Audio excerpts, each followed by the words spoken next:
Rocco Carbone, filósofo, analista, italiano, naturalizado argentino. Un elemento que me disparó el interés sobre lo que escribe Rocco, sobre el pensamiento de Rocco, es fundamentalmente poder entender esta idea de que estamos, según lo que mi humilde interpretación hace de su escritura, que estamos atravesando una etapa fascista que se corresponde con un momento histórico reaccionario.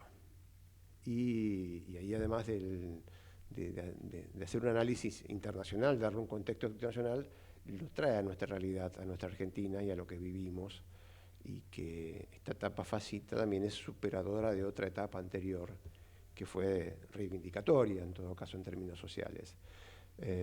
Rocco Carbone, buenas noches. Gracias por estar con nosotros acá en vivo. No, al contrario. Buenas noches, Farach. También un saludo a la oyentada que seguramente nos está escuchando. Bueno, en fin, aquí a disposición. Bueno, esta idea fuerza a ver cómo llamarlo, la teoría del poder mafioso, ¿sí? Que en todo caso yo creo leer o en todo caso tomo de lo que escribís, de lo que pensás, de lo que exponés. ¿Cómo se sustenta? ¿Cómo la podés explicar? La introducción que hiciste, que estuvo muy bien, que está muy bien, de hecho, hay muchas palabras significativas. La primera palabra que a mí me resuena es América Latina, indudablemente. Dijiste reacción, emancipación. Uno puede encabalgar esa serie de palabras también con la palabra o con el concepto de golpe de Estado. Y también momento o instante fascista en la Argentina respecto de la etapa política que estamos atravesando. Ahora, también hay un condimento mafioso, pero eso, si te parece, lo recupero más tarde. Por favor.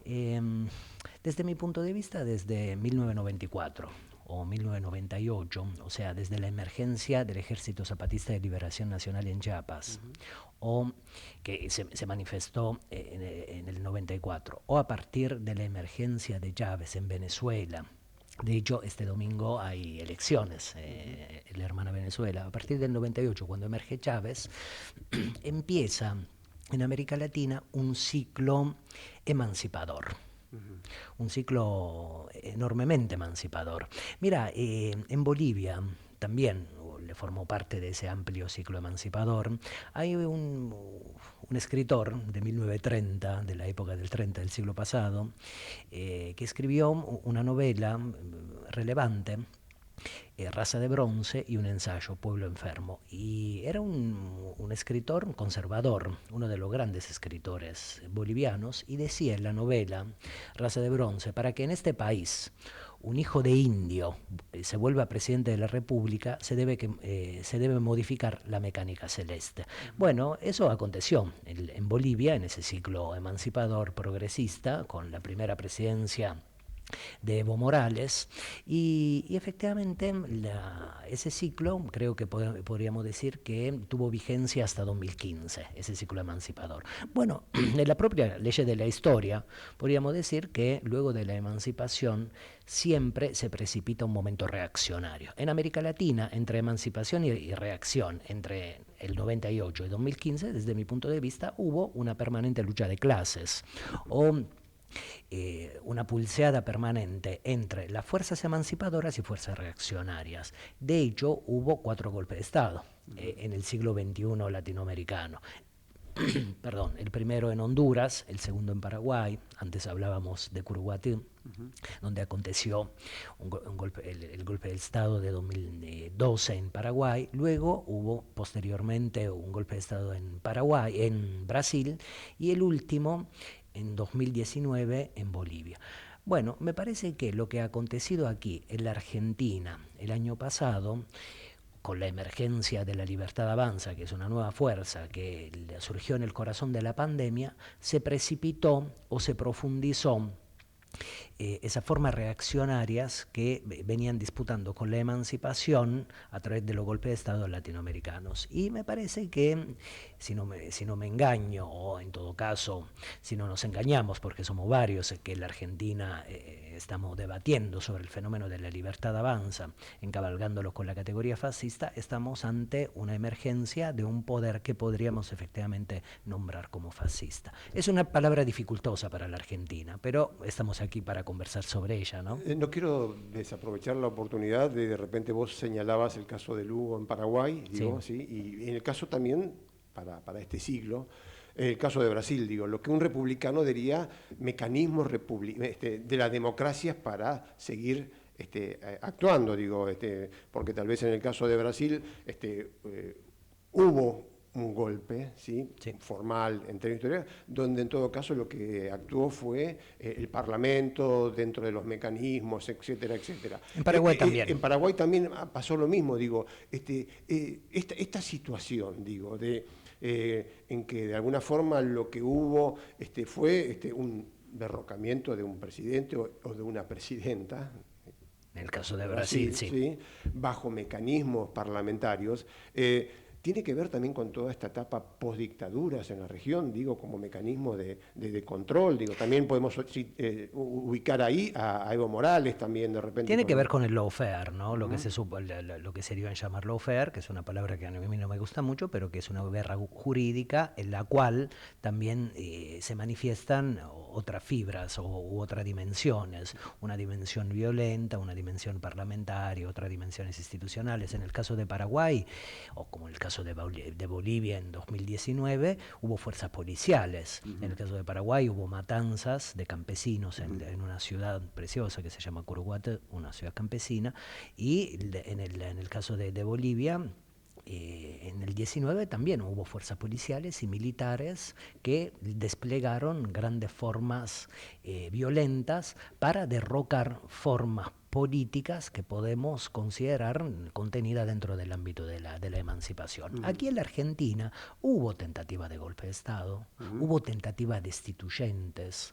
Vos recordarás cuando, por ejemplo, se fundó uno de los espacios intelectuales más importantes de los últimos años en la Argentina, Carta Abierta, que la primera carta que escribieron dio en una fibra íntima, hablando de una acción destituyente respecto de un gobierno kirchnerista. Y luego el propio caso Nisman, podemos entenderlo como una tentativa destituyente también. O sea, como tentativa de golpe de Estado. Pero la democracia argentina, la propia democraticidad argentina, para fragilizar la emancipación, no tuvo que recorrer el camino del golpe de Estado, de las tentativas destituyentes, sino que efectivamente se organizaron fuerzas altamente reaccionarias dentro de la propia matriz democrática republicana. Y en el corazón de la pandemia apareció este nuevo proyecto, este nuevo espacio político que se dio en llamar La Libertad Avanza, pero que de libertad no tiene absolutamente nada, salvo una manifestación vinculada con la propia libertad de mercado. Estamos hablando con Rocco Carbone, filósofo, trabajador del CONICET. Se ocupa de la teoría del poder mafioso, filosofía de la cultura, discursividad y procesos políticos y culturales en América Latina. Y llegamos a la Argentina, digo, atravesamos este siglo que está en curso, pintamos la realidad de la región, fundamentalmente a partir de determinados aspectos, determinadas situaciones que de alguna forma son puntos de referencia en términos de lo que es la democracia y la evolución del poder democrático. Y llegamos a la Argentina de hoy, donde de repente, bueno, ya la carta de presentación argentina es una fuerza política como la libertad avanza, que, y cito palabras textuales, de libertad tiene poco. Mira, se puede complejizar eso que digo. Yo creo que en este momento en la Argentina estamos ante una experiencia política semidemocrática. Ajá.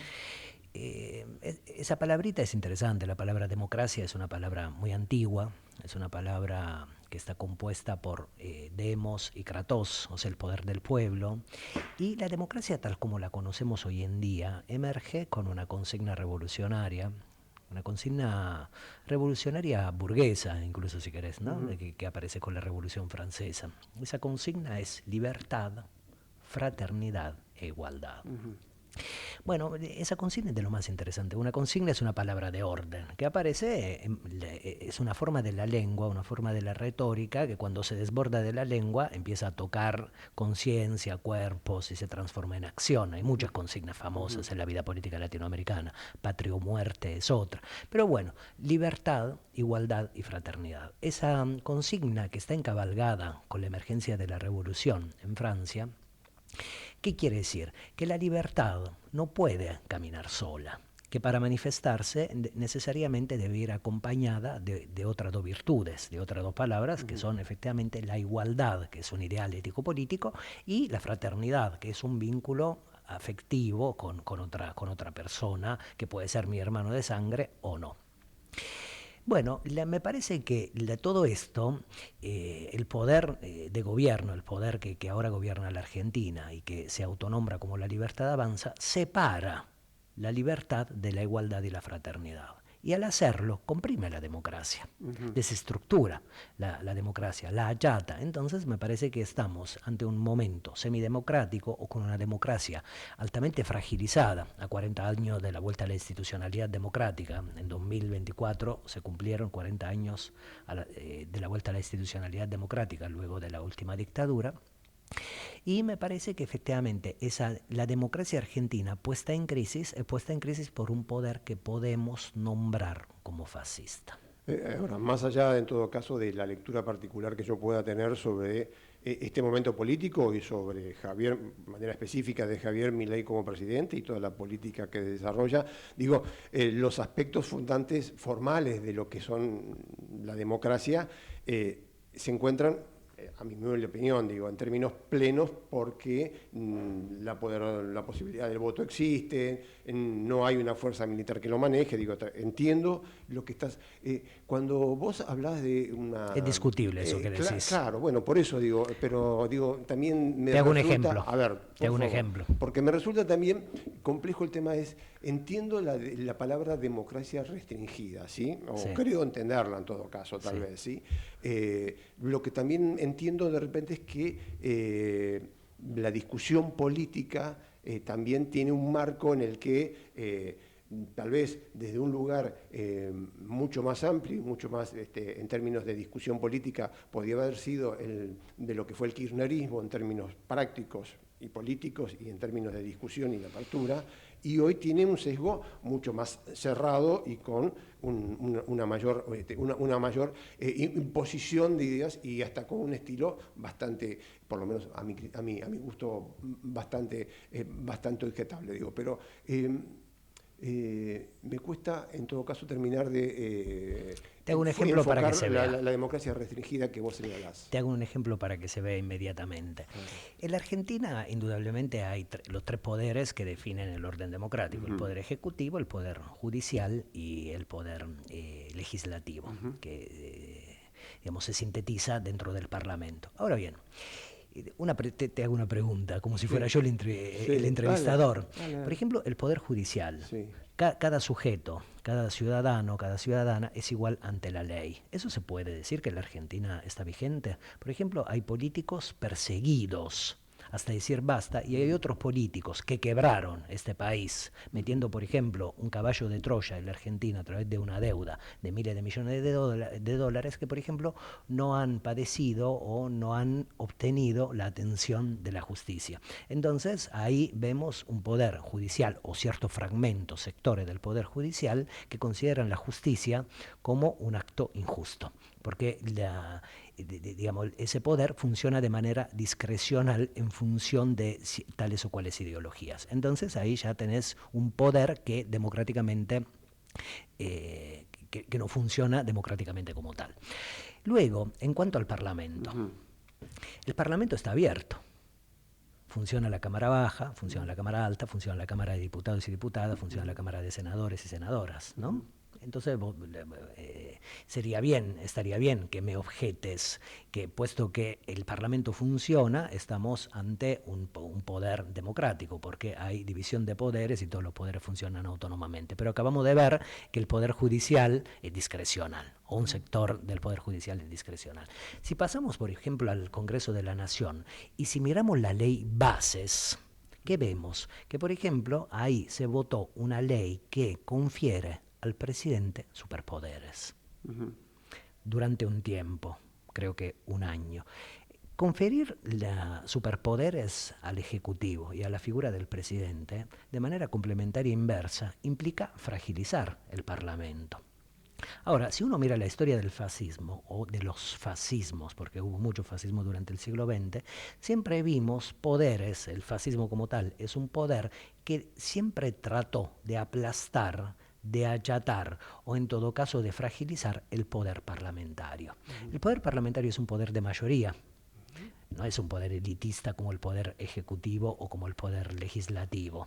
Y tanto en la experiencia italiana del fascismo clásico como en la experiencia nazi en Alemania, respectivamente en el año 28 y en el año 33, esos poderes achataron, el poder fascista arqueológico, el poder nazi, achataron el poder legislativo. Y en la Argentina con la ley Bases pasa algo de manera algo homólogo respecto de esa experiencia clásica, porque sin que fuera necesario cerrar el Parlamento, digo, del Parlamento argentino me refiero, con la ley Bases ese poder fue fragilizado, porque el Ejecutivo asume funciones del legislativo.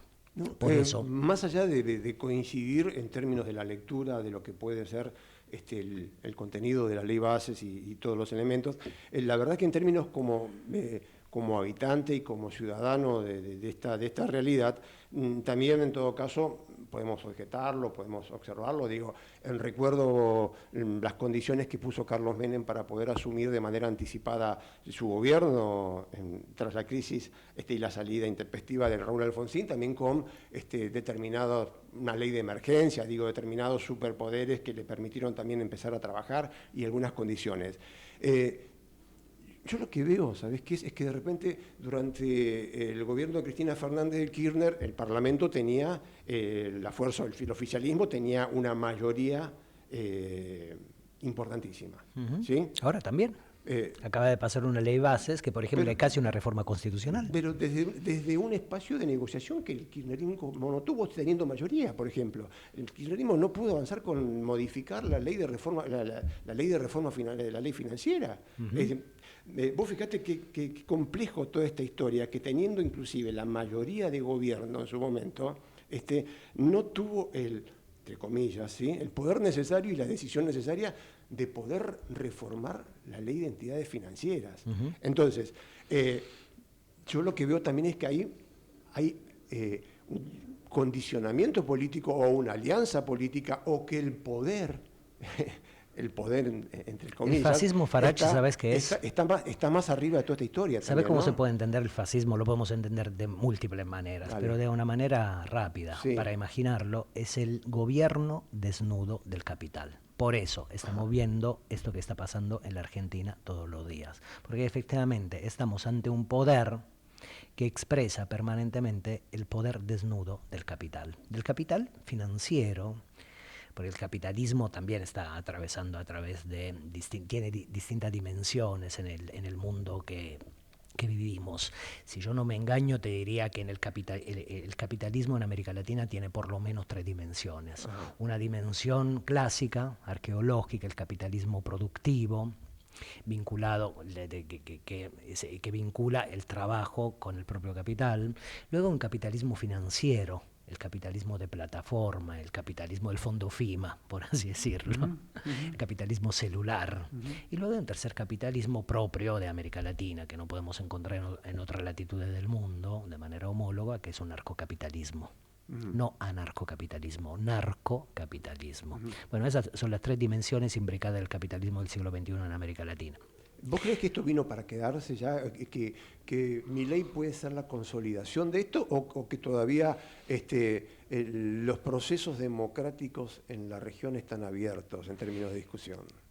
Los procesos democráticos de la región están abiertos. Hay disputa en América Latina. América Latina es un continente de las disputas políticas entre la reacción y la emancipación. Y en términos de la historia política, siempre hubo una disputa permanente entre reacción y emancipación. En algún momento la emancipación se expande y en otro momento la emancipación retrocede.